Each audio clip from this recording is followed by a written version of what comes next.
दोस्तों bye bye study में आपका स्वागत है। आपके लिए लेकर आए हम जीके जीएस का प्रैक्टिस सेट जो कि उपयोगी रहेगा आपके लिए Delhi police, SSC GD, RPF, railway आदि के लिए।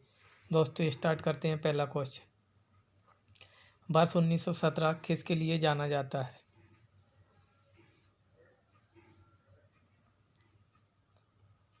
दोस्तों आपका आंसर हो जाएगा रूसी क्रांति के लिए वर्ष 1917 जाना जाता है।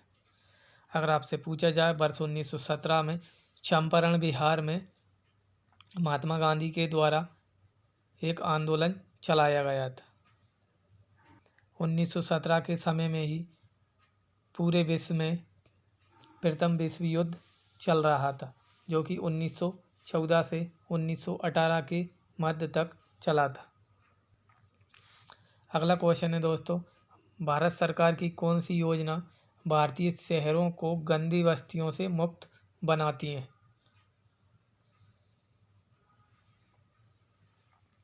दोस्तों आपका आंसर हो जाएगा राजीव गांधी आवास योजना जो कि राजीव जी के समय में स्टार्ट की गई थी। अगला क्वेश्चन है, अर्थशास्त्र का जनक किसे कहा जाता है? दोस्तों आपका आंसर हो जाएगा एडम स्मिथ के द्वारा अर्थशास्त्र नामक पुस्तक लिखी गई है। अगर आपसे पूछा जाए अर्थशास्त्र के जनक कौन है, अर्थशास्त्र अगर संतलत काल में अगर आपसे पूछ लिया जाए, अर्थशास्त्र पुस्तक के लेखक कौटिल्य चाणक्य या के द्वारा लिखी गई है जो कि चंद्रगुप्त मौर्य के समय में प्रधानमंत्री हुआ करते थे। चंद्रगुप्त मौर्य मौर्य वंश के पहले शासक या फिर संस्थापक माने जाते हैं। जो चाणक्य के द्वारा जो अर्थशास्त्र लिखी गई है वह राजनीति से संबंधित है, जिसमें जम्मू कश्मीर के राज्य के बारे में बताया गया है। चंद्रगुप्त मौर्य के समय में ही भारत पर सिकंदर ने आक्रमण किया था।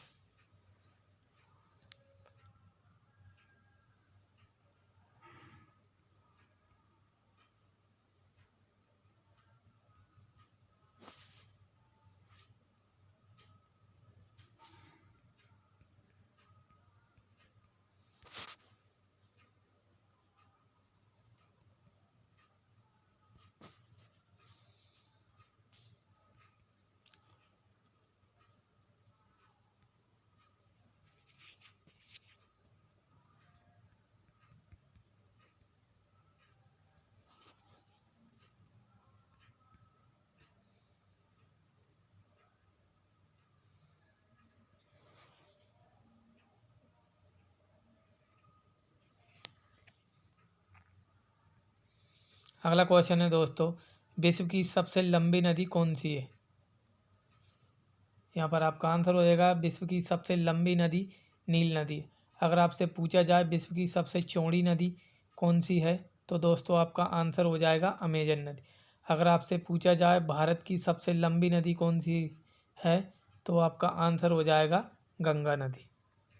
अगर आपसे पूछा जाए गंगा की सबसे बड़ी सहायक नदी कौन सी है, तो वो हो जाएगा आपकी यमुना नदी।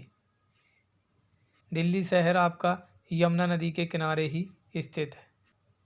अगला क्वेश्चन है दोस्तों, पत्ती में खम्भ मृदु मृदु तक का मुख्य प्रकार है? दोस्तों आपका आंसर हो जाएगा प्रकाश संश्लेषण। प्रकाश संश्लेषण की प्रक्रिया से ही पौधे अपना भोजन तैयार करते हैं, जिसके बाद में हमें ऑक्सीजन की प्राप्ति होती है। अगला क्वेश्चन है दोस्तों, रोगाणु द्वारा उत्पन्न किए जाने वाले हानिकारक पदार्थ क्या है? दोस्तों आपका आंसर हो जाएगा यहाँ पर टॉक्सिन। टॉक्सिन नामक हानिकारक पदार्थ होते हैं। अगला क्वेश्चन है दोस्तों, कोशिका में तुरंत ऊर्जा उत्पादन के लिए हमको क्या लेना चाहिए? दोस्तों आपका आंसर हो जाएगा ग्लूकोज लिया जाना चाहिए। खिलाड़ियों को तुरंत ऊर्जा के लिए केला खिलाया जाता है, जिसमें कि सबसे ज़्यादा कार्बोहाइड्रेट पाया जाता है। कार्बोहाइड्रेट से खिलाड़ियों को तुरंत ऊर्जा मिल जाती है। अगला क्वेश्चन है, मानव शरीर में स्नायु किसके बने होते हैं? दोस्तों यहाँ पर आपका आंसर हो जाएगा श्वेत रेशे और कुछ पीत प्रातस्थ रेस्ते से मानव शरीर का स्नायु बना होता है। अगला क्वेश्चन है दोस्तों, सिस्टमा नेचुरे पुस्तक किसने लिखी है? सिस्टमा नेचुरे पुस्तक कार्ल लिनियस के द्वारा लिखी गई है। अगला क्वेश्चन है दोस्तों, भारत पर सबसे पहले आक्रमण करने वाले कौन थे? भारत पर सबसे पहले आर्यों के द्वारा आक्रमण किया गया। अगर आपसे पूछा जाए आर्य सबसे पहले कहाँ आके बसे थे, तो आर्य मध्य एशिया में आकर बसे थे। आर्यों का मुख्य कार्य क्या था? तो आर्यों का मुख्य कार्य पशुपालन था। और भारत में आर्य किसकी खोज के लिए आए थे? चाराग्रह की खोज में आर्य भारत में आए थे।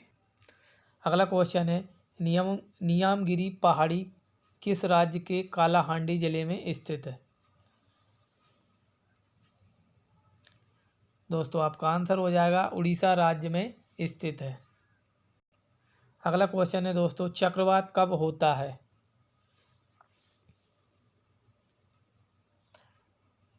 दोस्तों आपका आंसर हो जाएगा जब केंद्र में निम्न और चारों ओर उच्च दाब होता है। चक्रवात से वर्षा होती है। अगला क्वेश्चन है, भारत में अलावड़ जल की सबसे बड़ी झील कौन सी है?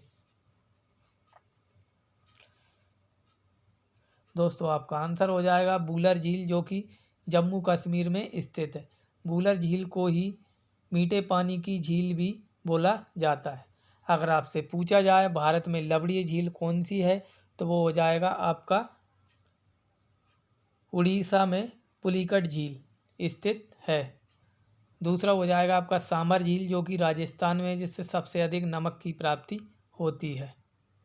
अगर आपसे पूछा जाए ज्वालामुखी के द्वारा कौन सी झील का निर्माण हुआ है, तो दोस्तों आपका आंसर हो जाएगा लोनार झील, जो कि महाराष्ट्र में स्थित है।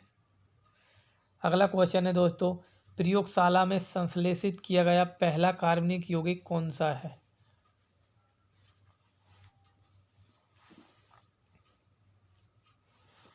दोस्तों आपका आंसर हो जाएगा यूरिया, जो कि सीवी देसाई के द्वारा बनाया गया था। अगला क्वेश्चन है दोस्तों, निम्न में से किस में कार्बन का अधिकतम प्रतिशत अंतर्विष्ट होता है?